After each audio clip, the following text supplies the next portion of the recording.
políticos, de interés social, deportivo y noticias nacionales e internacionales. Junto a usted estamos escribiendo el futuro.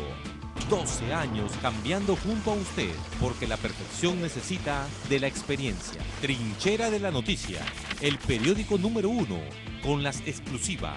Es el medio líder de la agenda noticiosa. Un compromiso con usted. Suscríbase ahora.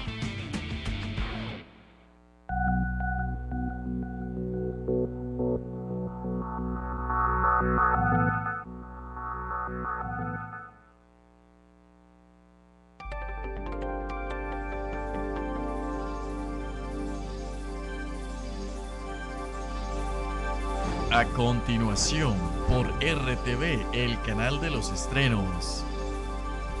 Diálogos con Javier Reyes y Alan Teffel. No los investigó. Y eso tiene...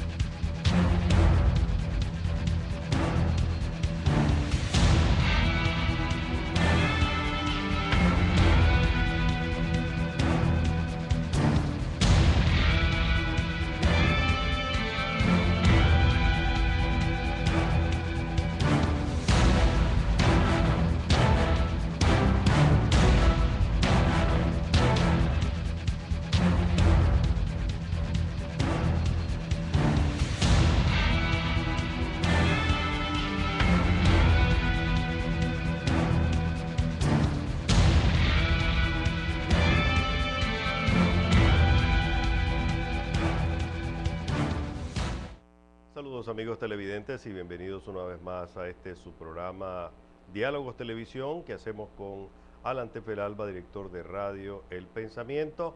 Bueno, les queremos adelantar algo a partir de la próxima semana, ya con octubre, arrancando nuestra primera edición de octubre, vamos a hacer un leve cambio de horario. Este programa pasará a las 2 de la tarde los días viernes.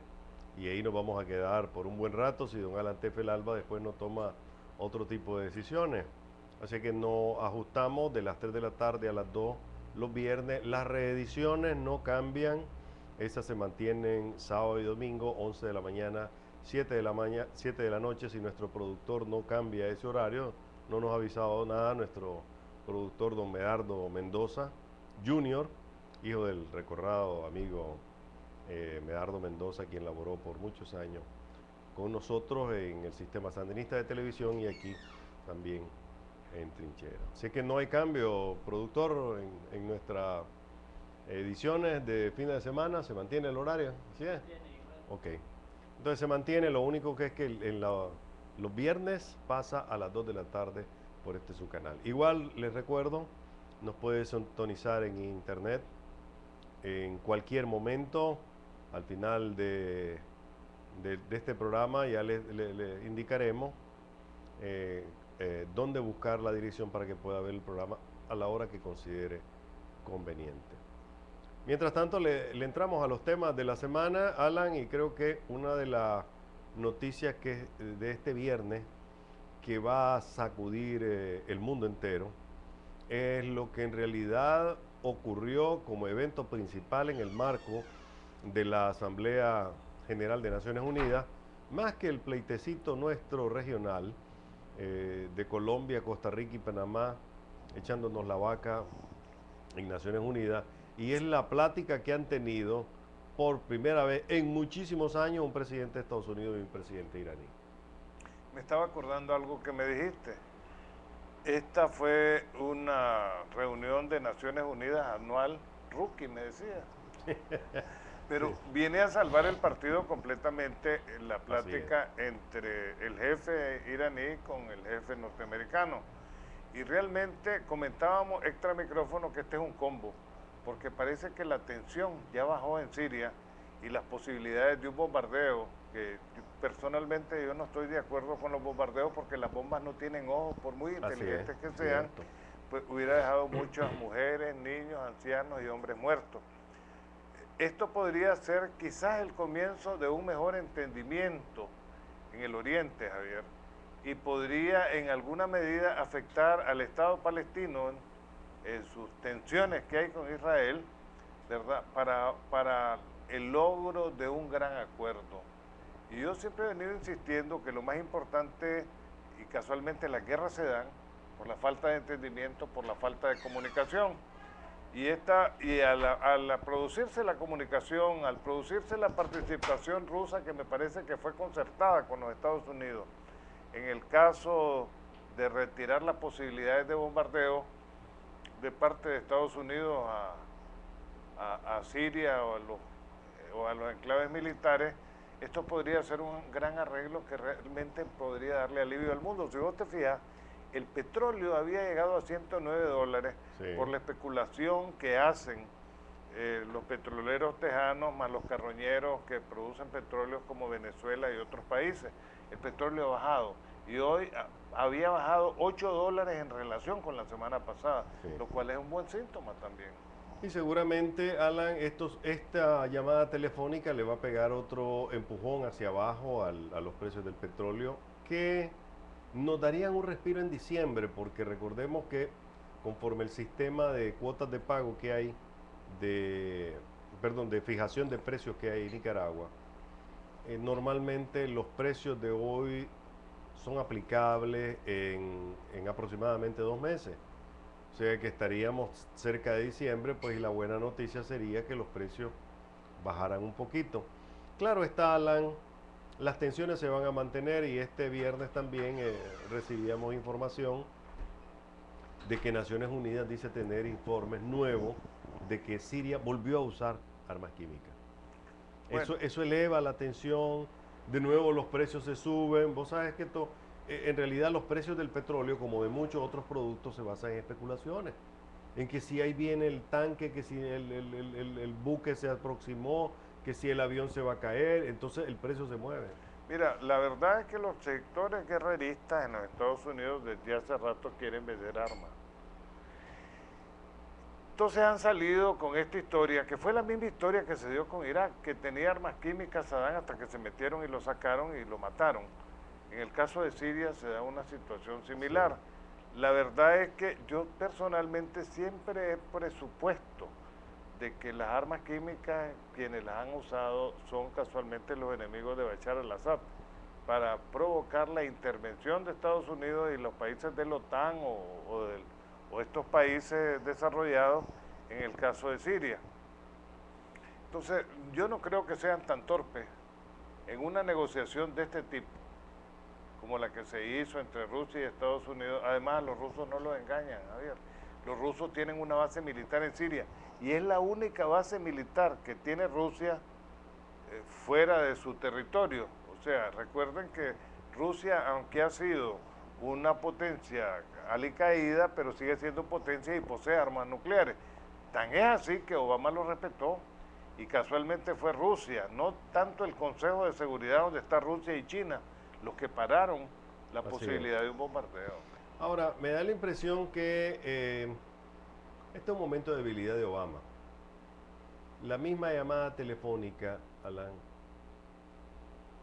a un Rouhani, un Hassan Rouhani, que está en Nueva York, no como un invitado de Estados Unidos, no como un huésped de los Estados Unidos, sino de Naciones Unidas, es cierto que demuestra vocación pacífica y capacidad de entendimiento y de diálogo de Obama, lo cual va a ser bien leído en la comunidad internacional, pero en el fondo, si vos lo analizás, pasa por un momento de debilidad. Le recortaron el presupuesto, tienen el Obamacare prácticamente en la tumba, la ley migratoria en la morgue o más bien en el congelador.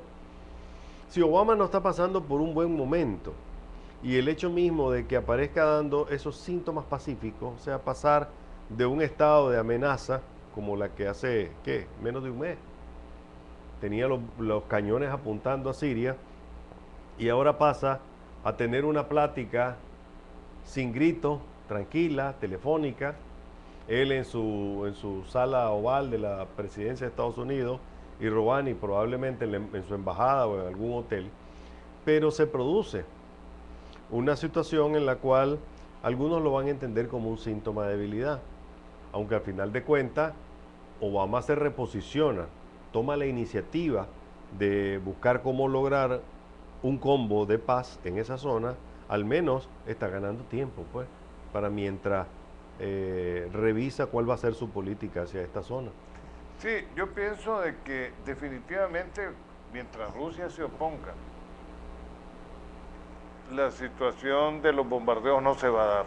Así es. ¿Verdad? Y aunque se hayan usado armas químicas, que yo tengo la sospecha de que estas armas químicas las tienen los enemigos de Bashar al-Assad, porque la vez pasada no se demostró que haya sido Bashar al-Assad el que mandó a tirar bombas. La presencia rusa ahí viene a aclarar muchas situaciones. En el caso de Saddam, Saddam estaba solo. El único que le quedaba prácticamente era el presidente de Venezuela, que lo llegó a visitar antes de que empezara la guerra. Chávez llegó y había un grupo de cooperantes internacionales que dijeron que se quedaban en Siria, pero al final se fueron al momento de los bombardeos norteamericanos. Entonces, la situación difiere y ojalá que sea para bien. En cuanto al gobierno de Obama, pues sí, ha demostrado síntomas de debilidad desde un comienzo. Y lo demuestra el hecho, digamos, de la formación del Grupo ALBA y de los adversarios que ha tenido en América Latina. Aunque habría que revisar qué tipo de adversarios son, porque las relaciones, por ejemplo, de Nicaragua con los Estados Unidos son óptimas. Creo que pasan el mejor momento, como en aquella época en que Nixon recibe a Somoza en la Casa Blanca.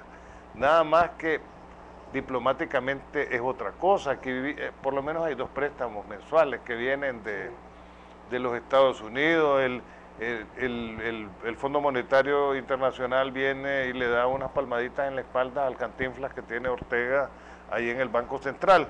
Entonces, yo con los gringos en este gobierno de Obama, cumplirles con sus pagos. Y aquí se ha estado pagando al día a costa de la pobreza que estamos viviendo en Nicaragua y una inflación de Padre y Señor nuestro.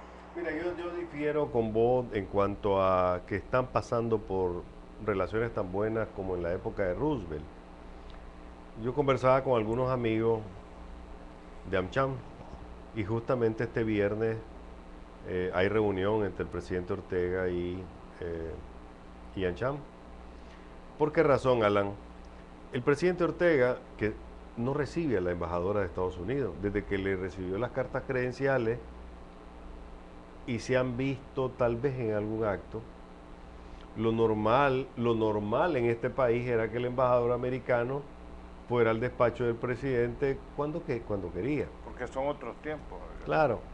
Entonces vos tenés eso. Tampoco el secretario Kerry recibe al embajador Campbell. Fíjate bien, Javier, que desde hace rato aquí ya no se habla del gobierno socialista, ni cristiano, ni solidario. Ese ha sido un eslogan que ha ido desapareciendo porque la economía que tenemos en Nicaragua, más con la alianza entre Chayito Aguirre y ellos, Chayito. Así le dice el doctor León Núñez. El doctor León Núñez, que debe estarnos viendo o escuchando allá en Chotale. Entonces ha sido muy firme y cada vez que Nicaragua ha tenido alguna crisis, porque ha sido del índole económico, claro, este Aguirre se va a los Estados Unidos a buscar cómo lavarle la cara al gobierno de Nicaragua. No es casual para mí de que el presidente Ortega le haya dado un puestecito como el que tiene en el Banco Central. A propósito, mira, en el Twitter del doctor León Núñez apareció este viernes un mensaje que sus asesores, sus colegas de Acoyapa le informaron que Chanito Aguirre sería el candidato a vicepresidente de Daniel Ortega en las elecciones del 2016. Estamos hablando de que nos quedan 2 años y un par de meses. A ver, estamos hablando 14, 15, 16, 3 años aproximadamente. Normalmente las elecciones son en noviembre. Nos quedan 3 años para eso. Vos ves a Chanito Aguirre, según dice el doctor León Núñez, y el que tenga Twitter puede buscarlo ahí. ¿Lo ves como fórmula de Daniel Ortega en el 2016? No, yo pienso que Daniel va a buscar cómo ir consolidando por asuntos de inversiones y de capital y seguridad misma de él y su familia, alianzas o candidaturales o de fórmula con el ejército, Javier. El ejército es la fuerza hoy en día del Frente Sandinista. O sea, estamos hablando de una figura deteriorada como es la de Aguirre, que no creo que le sumaría votos. Aún con la alianza de Daniel con el militar no le va a sumar votos. Daniel seguramente va a buscar cómo consolidar a través de la fuerza del ejército. Puede ser que repitas, ahí es Leven, no le estorba, no molesta, está tranquilo. ¿Con la mitad granera? Podría ser, pero el ejército es más importante que la policía. Lo que pasa es que sería ya repetir. Mira la evolución de Daniel Ortega, porque realmente Daniel Ortega se ha buscado compañeros de... Ya nos desviamos del tema, pero creo que es interesante porque el doctor Núñez, quien es una persona que no hay que dudarlo, tiene muy buena información, acaba de poner una pica en Flandes, ¿verdad? Diciendo de que ya él ya sabe, porque se lo han dicho sus acólitos de Acoyapa, que es el fórmula. El presidente Ortega en 1990 llevó a Sergio Ramírez, ¿verdad? Él creó el eslogan "Todo será mejor". En el año 1996 llevó a este empresario ganadero, creo que era, a Caldera, lo llevó de compañero. Estamos hablando de un finquero que no era sandinista tampoco, pero que se llevaba bien con el Frente Pro. En el año 2001 llevó a un democristiano, Agustín Jarquín. 10 años después, Jarquín rompe con el Frente. Posteriormente llevó en el año 2000, eso fue en el 2001, en el año 2007 llevó a Jaime Morales Carazo. Pero son situaciones es liberal. Javier. Sí, a eso iba, ¿verdad?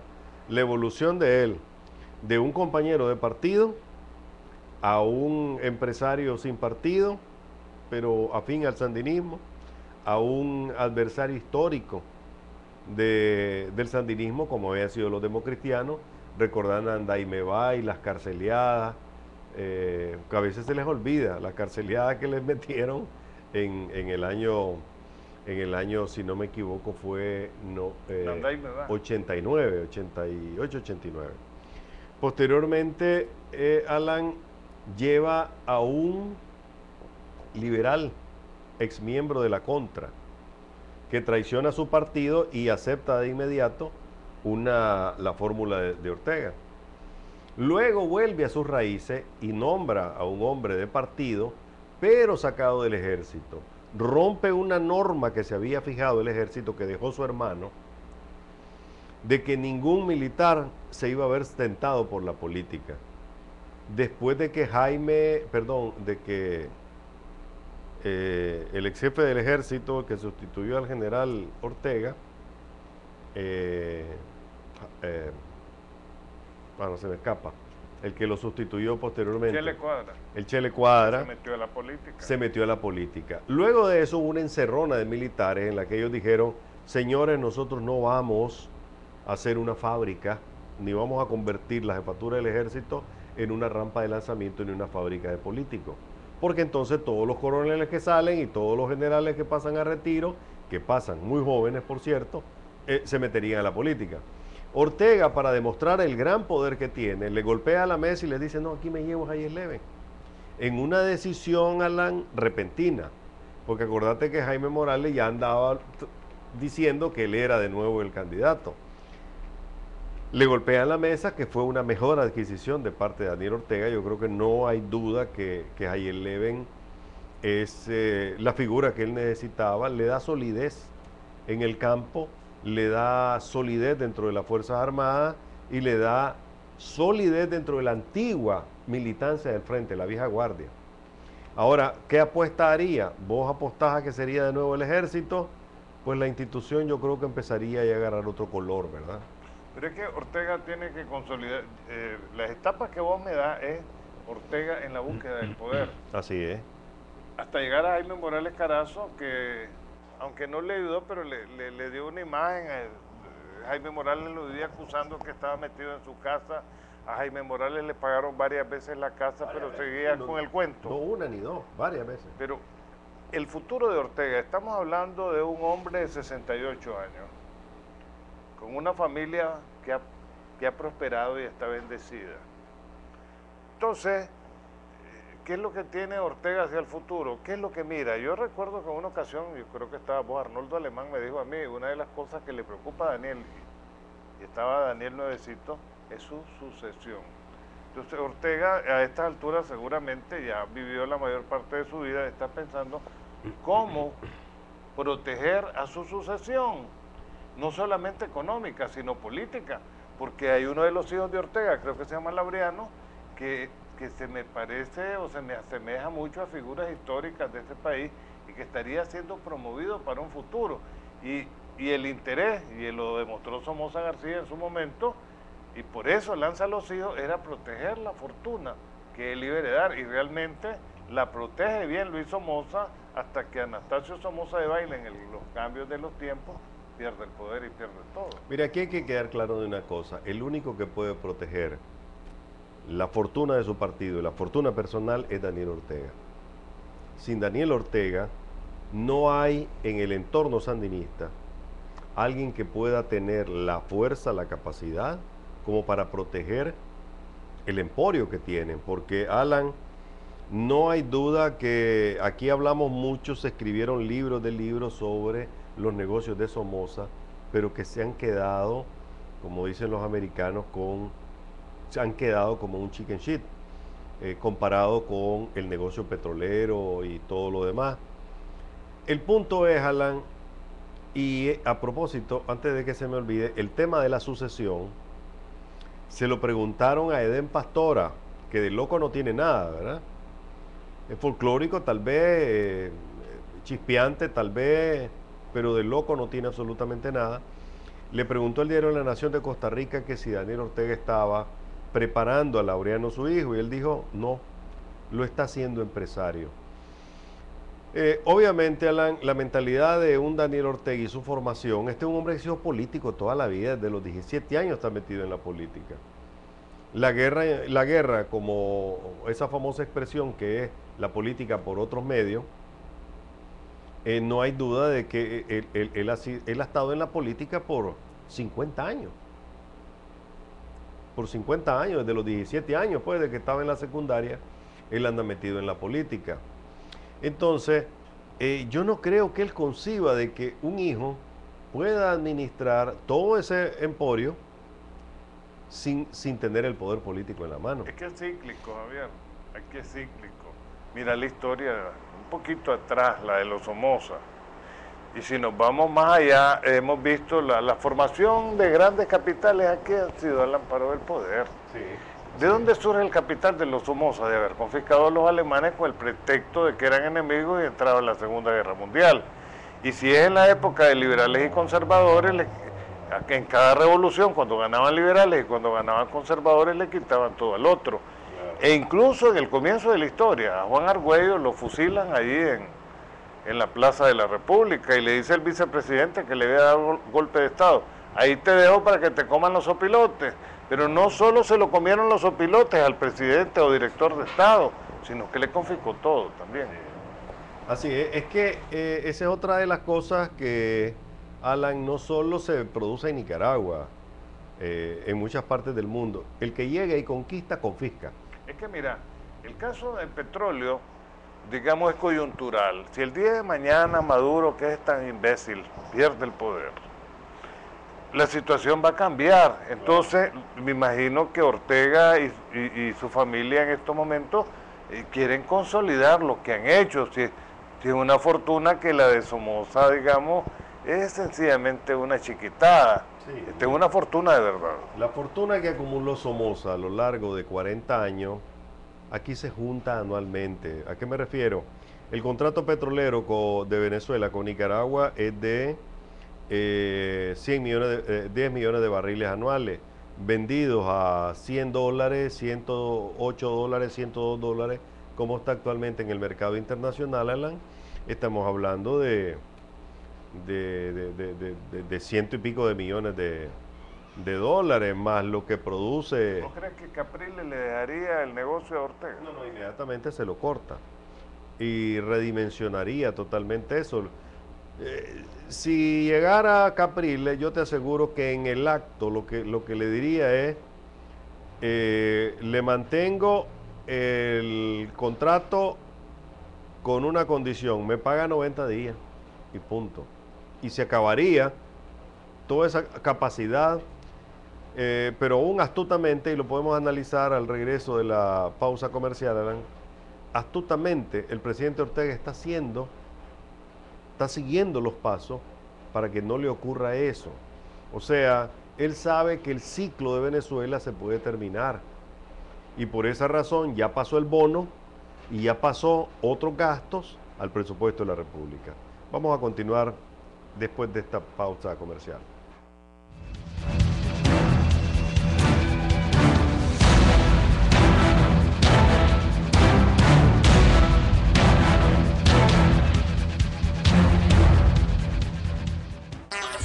La Calle, el único semanario con circulación a nivel nacional, con deportes, sucesos, farándula, pasatiempos, horóscopo, la modelo de la semana para coleccionar. Todo lo que acontece en el país y en tu barrio. Pedida por 5 pesitos. La Calle.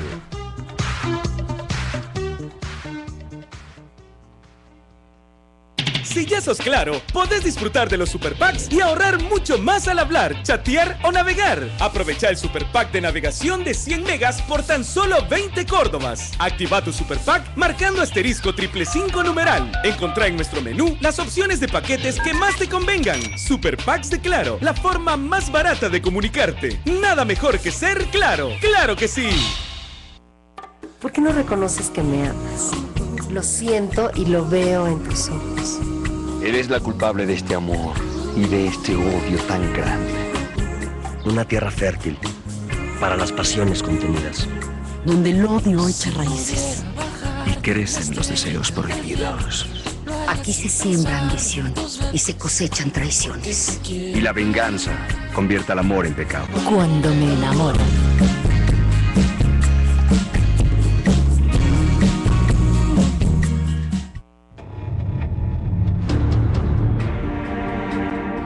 Hay personas humildes que llegan muy lejos.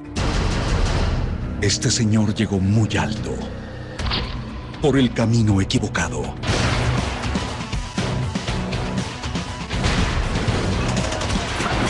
Y arrodilló al gobierno americano y mexicano. El Señor de los Cielos, tan odiado como amado.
con un pedazo de cielo. Septiembre, mes de la patria, ¡viva Nicaragua! En el mes de septiembre, Nicaragua celebra 2 días gloriosos. El 14 de septiembre, con motivo del 157 aniversario de la histórica batalla de San Jacinto en el año 1856.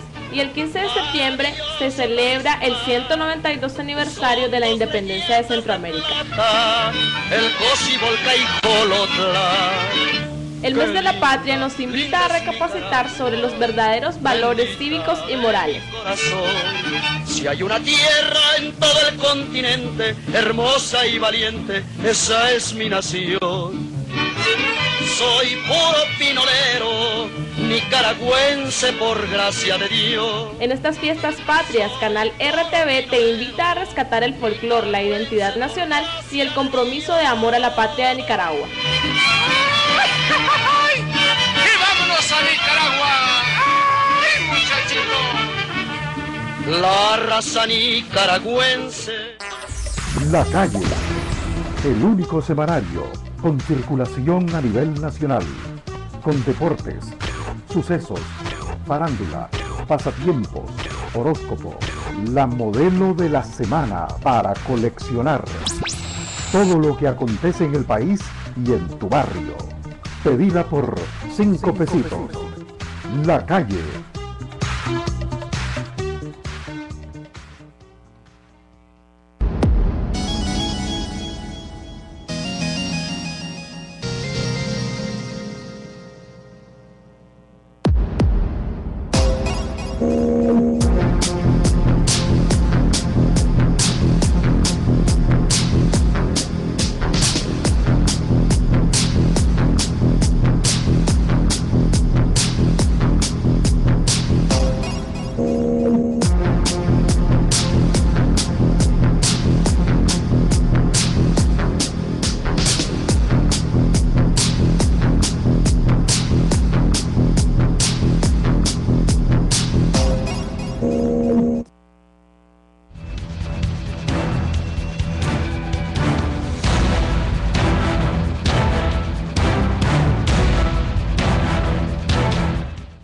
Continuamos con Diálogos Televisión y les recuerdo que la próxima semana estaremos en nuevo horario, viernes 2 de la tarde, aunque nuestras reediciones se mantienen en los horarios habituales, 11 de la mañana, 7 de la noche, sábado y domingo.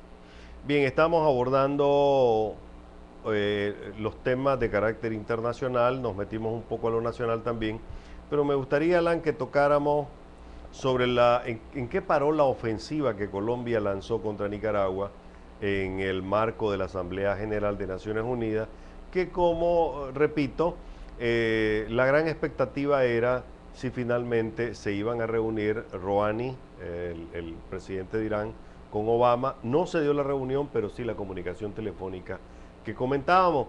Pero al final, ¿qué fue lo que pasó en Naciones Unidas?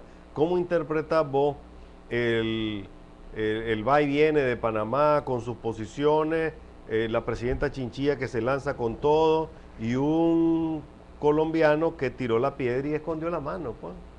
Mira, me parece que probablemente él iba con todas las intenciones, no lo dudo, pero lo regañaron.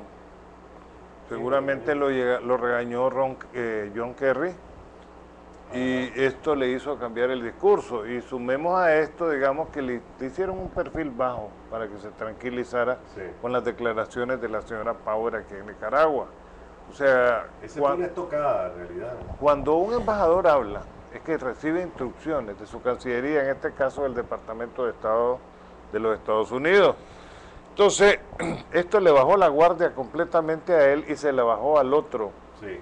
Porque ellos han demostrado tener una gran alianza, además que son obedientes con la política que les dicta el Departamento de Estado. Esto lo cayó. Y seguramente hacia el futuro tendrá que ir pensando realmente en que el fallo de la Corte Internacional de Justicia se va a cumplir. Porque el problema, y hubiera denotado mucha torpeza llegar a Naciones Unidas a hablar mal de un organismo de Naciones Unidas. Entonces lo pararon a tiempo. Pararon a tiempo al panameño también y le dijeron vaya negocie con Santos, que navega con bandera de pendejo, porque esa es la característica que tiene nuestro canciller. Y en el caso de la señora de Costa Rica, la miré haciendo el ridículo, Javier. Porque por un lado se queja del expansionismo en Nicaragua, pero por otro lado quiere ampliar su plataforma continental. Entonces, ¿en qué quedamos? Es contradictorio lo que esta señora hace. Yo creo que, bien se lo dijo uno de los expresidentes a Santos, en ningún momento ha planificado nada, sencillamente ha actuado de imprevisto, con poca inteligencia y no ha buscado asesoramiento de quienes podían dárselo. Efectivamente, uno podría pensar que la ofensiva llegó al final y se me parece mucho a lo que pasó, Alan, en el día D. En el día D,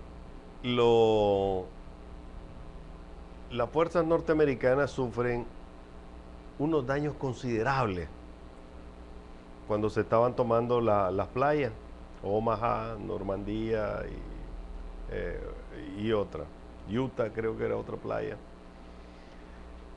Es decir, fue un desembarque en masa, tan en masa que los alemanes acabaron con sus balas pegando en los cuerpos de los soldados americanos. Al final, las películas, el cine, lo convierten todo eso en una gran victoria, ¿verdad? Pero efectivamente, cuando vos bajas versus el resultado, fue costosísimo. Entonces, Colombia se tira con todo contra Nicaragua y en una ofensiva desordenada termina por perder coherencia.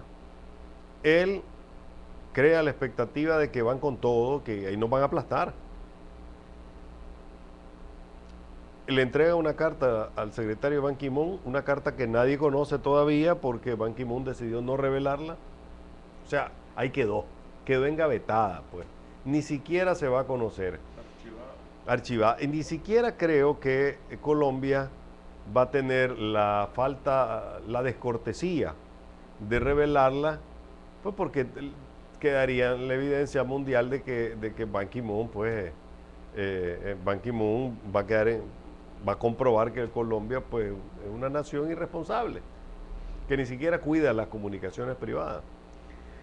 La presidenta Chinchilla hace su papel. 4 minutos le dedicó a Nicaragua con una violencia espectacular. El presidente Martinelli se va, nos dedica 2 minutos, pero mientras su canciller está reunido con Santos. O sea, le clava el puñal a Santos. Le clava el puñal a Santos porque no hace el pelota. ¿A qué me refiero, Alan? Chinchilla y el presidente Santos se toman una foto, pero tiene 2 días de estar en Nueva York el presidente Martinelli. ¿Por qué no fue a esa reunión? Era mejor que los 3 salieran reunidos diciendo aquí estamos planificando la ofensiva contra Nicaragua, pero no fue. Y luego se tira un discurso de trámite y después saca un comunicado su Cancillería dando por superado el incidente. Lo han matizado este viernes diciendo que es que no es que está superado, que es que empezaron las pláticas, pero ya la distensión se bajó totalmente.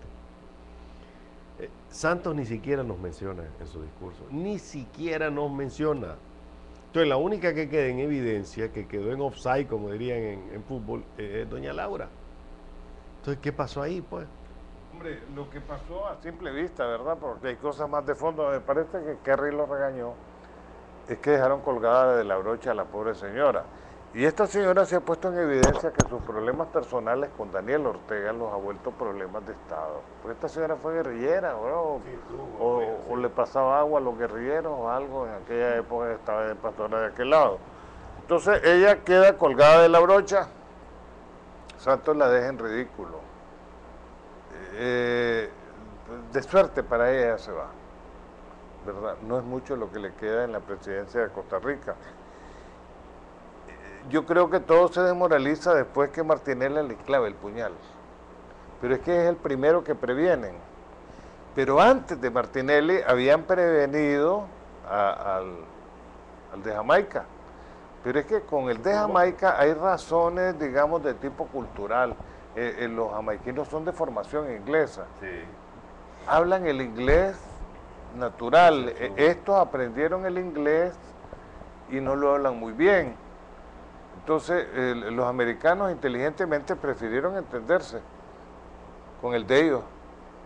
Y después hablaron con esto. Y a lo mejor se les olvidó, no le dieron importancia para hablar con la señora Chinchilla, que es la que al final queda colgada de la brocha. Y esto que les sirva de experiencia a los ticos, que no es la primera vez que les dan vueltas, si los dejaron sin mar. Y ellos lo aceptaron, ¿verdad?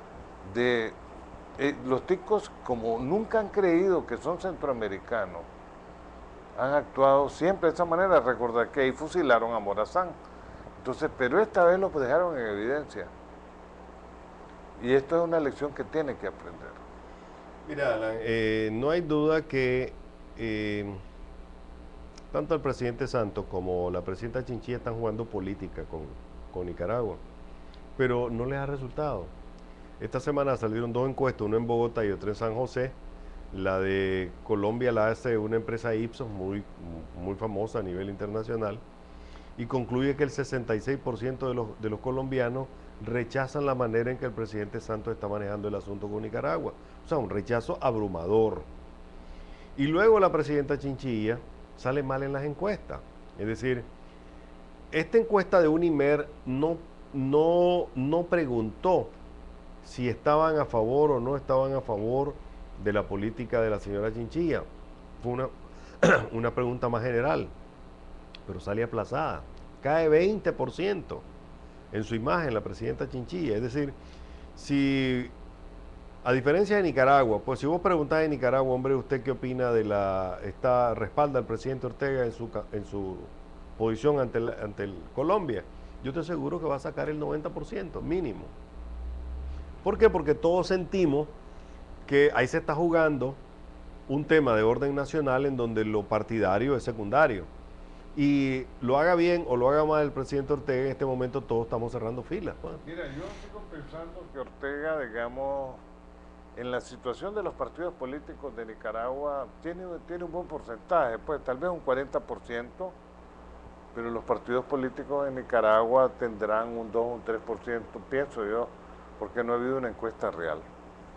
Entonces, esa es la realidad. Ortega logró una cosa que hay que reconocérsela, la unidad nacional en torno a un punto. Podrá tener una gran oposición, podrá tener simpatías en un 40%, pero hay una unidad nacional porque el problema no es político, es asunto territorial. Por eso yo he insistido que Daniel reclame Liberia y Nicoya, porque analizando los fallos de la Corte Internacional, son salomónicos. Lo veo en el caso de Honduras, que le dejaron ahí una islita y la raya ahí se desvió. Ahí con Honduras, Nicaragua recuperó miles de kilómetros de mar patrimonial, cuidado tanto como se recuperó con Colombia. Entonces, que se clarifique, y he sostenido también, aunque mi tesis, digamos, no es completamente compartida, que eso definiría las fronteras entre Nicaragua y Costa Rica, que todavía están inconclusas por situaciones como las planteadas por la señora Chinchilla, con el problema con el río, con el problema con el fango que le llaman Isla Calero, y así de una vez sabríamos hasta dónde llega Nicaragua y hasta dónde llegan ellos. Esa ha sido mi tesis. Que Daniel lo lleve a la más alta instancia. Ya no dijo la señora Chinchilla que ellos cumplen lo que dice la Corte. Y que van a cumplir el fallo. Antes de, ya para entrar a la recta final, Alan, hay un tema que vos has estado abordando en Radio El Pensamiento, y es el tema de los alimentos, el costo de los alimentos y de productos para el hogar. Te lo digo porque aquí en el programa Monitoreando, Marianela Porras ha estado insistiendo, o ha estado recogiendo información sobre la situación del ganado y del frijol. Productores chontaleños dicen que el frijol está en 400 pesos el quintal, Alan. ¿Verdad? ¿Vos te imaginás que el costo del frijol, quién va a querer sembrar frijol a 400 pesos comprado en chontales? El otro problema es que los mataderos están ahorcando a los productores con el precio del kilo de la carne. Mientras afuera los precios se van para arriba, mientras la carne se vende en dólares, a los nicaragüenses se los pagan con un precio congelado desde hace rato, y mientras nos imponen precios de la carne altísimos a nosotros, ¿no? Vos has estado haciendo un sondeo de precios también y tal vez lo compartís con nuestra gente, pues. Mira, en el caso de la carne, Javier, el comercio con Venezuela se ha caído. Y se ha caído no solamente la carne, sino también otros productos que se estaban exportando. Porque sencillamente Maduro tenía que resolver el problema de Venezuela, donde no había que comer, y terminó arreglándose con Colombia. Colombia está más cerca. Además es un gran productor de alimentos, tan fuerte Colombia como Venezuela, como Argentina tal vez. El caso del frijol, no creo que la gente va a dejar de sembrar frijol, Javier, pero si está a 400 córdobas allá en Buaco y Chontales y en la Guinea, ¿qué es lo que encarece el frijol? Lo encarece el transporte, Javier, porque aquí vos no encontrás el quintal de frijol a menos de 700 córdobas. Entonces quiere decir que cada quintal de frijol entre el corredor y el transportista aumentan el precio en 300 córdobas, que son 700 córdobas. Las posibilidades de que Venezuela nos siga comprando frijol son mínimas. ¿Por qué? Porque el frijol que mayoritariamente producimos en Nicaragua es el tinto o el rojo. El negro se estaba produciendo y estaban aprendiendo a sembrarlo, porque el que mejor da en Nicaragua, en nuestras tierras, es el tinto, para exportárselo a Venezuela. Pero Venezuela ha perdido el interés de comprarnos ya productos. Sí, está amarrado en el caso de la carne, sencillamente nos vamos a la oferta y la demanda.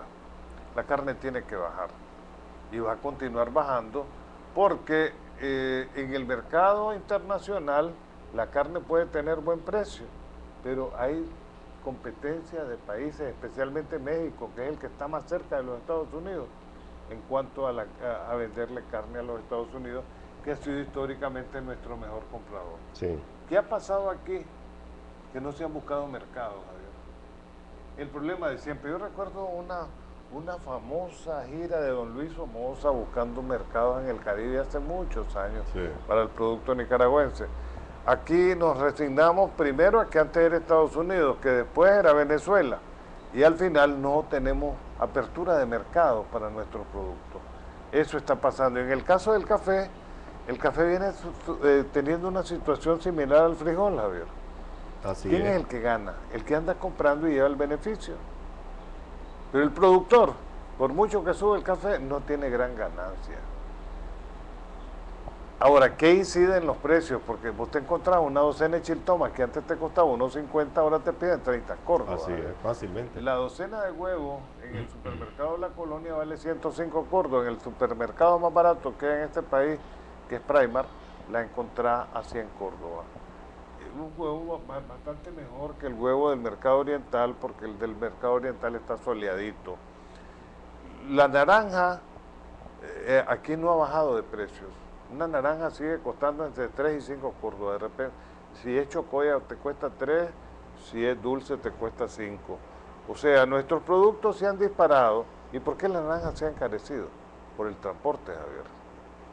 El guineo cuadrado, que antes te costaba 5 reales, y cuando yo me iba con tu mamá al mercado que ya tenía una pulpería, en aquella época era 2 por 5 centavos, ahora te lo encontrás a 1.50. Guineo de chancho. Y si es el guineo cuadrado, no te baja de los 5 córdobas. Pero realmente la incidencia en los precios para mí, que no es como dicen los renombrados economistas nuestros de un 8%, un 5% de inflación. Estamos hablando de un 100% de inflación o más. La tiene el petróleo, Javier. Y en la medida que aquí no seamos justos con la población y se siga vendiendo gasolina y diésel caro, a pesar de las concesiones que mantiene Venezuela, la inflación va a seguir galopante aquí. Así es, Alan. Mira, yo creo que la realidad, es decir, si alguien quiere saber cuál es la realidad en este país, basta con que vaya un día al supermercado y luego una semana después y compare los precios. Verás cómo tu poder adquisitivo se va reduciendo, cómo tu capacidad de compra se va reduciendo. Las personas lo que hacen es racionalizar al máximo ya no compran, Alan, como antes, que compraba la comida 5 libras de carne para la semana. Es que todo se lo lleva el petróleo. Entre el petróleo del transporte que sube los alimentos, más Unión Fenosa o Albaniza o como se llame ahora, que es la que controla la energía, y que te suben indiscriminadamente y no hay control, no hay organismo que regule Así eso. Hay un elemento en todo esto, Alan, y es que el circulante está escaseando. Es que todo se lo lleva el petróleo, Javier, o se lo lleva la energía. En los bancos. Y entonces, ¿qué tenés ahorita? Es tan grande la fortuna de estos que tienen los bancos llenos de plata y no hay que hacer con ella. Mira, no hay duda que aquí pasa un fenómeno, pues.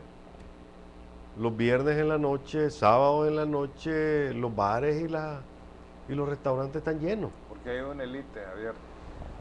Funcionarios de gobierno, narcotraficantes y el contorno de los funcionarios, digamos, los comesobras, que están esperando a ver qué cae de la mesa. Fíjate bien cuántos carros nuevos hay en Nicaragua. Pero ¿quiénes pueden tener un carro? Este sector nada más. El pueblo no, el pueblo está padeciendo. Y cada vez que aquí suben los precios, es como que te metieran la mano a la bolsa y te dejan sin comer. No, y vos vas y a ver, ¿cuál es una escena común hoy en día, Alan, en el supermercado? Que ves que la gente lleva una cebolla, un tomate, 4 de cárcel. O sea, Alan, la gente está ajustando su presupuesto a esa realidad y reduciendo su capacidad de consumo. Es decir, posiblemente la gente no deja de comer carne, yo estoy claro, pero ya no compras la libra de carne, compras media libra, compras 4 onzas, ¿verdad? Y eso, Alan, no perdamos de vista, porque esta es una situación que verdaderamente molesta a la gente. Y cuando coincide con problemas como el de M-Peso, por ejemplo, se crea un caldo de cultivo altamente explosivo. Es decir, Alan, las perspectivas económicas del país, como se ha dicho, son macroeconómicamente buenas, pero microeconómicamente hablando, es grave para la familia nicaragüense, para la gente en general. Sí, aquí los grupos de beneficio, la élite del COSEP, con sus negocios, los bancos, pero el resto de la población. Claro. Ese es un problema de fondo y el otro asunto del que vos decías, energía. La gran pregunta es: ¿de qué nos sirve tener un 51% de energía renovable? Que es importante, pues, porque dejamos de consumir petróleo, dejamos de contaminar el ambiente si los precios no bajan. O que Albaniza ahora sea la dueña de las distribuidoras de Norte y de Sur, no ganamos nada. Yo creo que el sueño de Chávez aquí se frustró. Sí, va a ser bastante difícil. Bueno, llegamos al final, Alan, de este programa. Pues les agradecemos a todos que han estado. Les recuerdo, dentro de poco ya este programa lo vamos a tener en internet. Búsquennos en canal RTV y también nos pueden buscar en trinchera.com.ni. Les avisaremos a través de nuestro Facebook y Twitter también. El próximo viernes a las 2 de la tarde. A las 2 de la tarde, nuevo horario, que no cambia así nuestras reediciones de sábado y domingo. Hasta la próxima.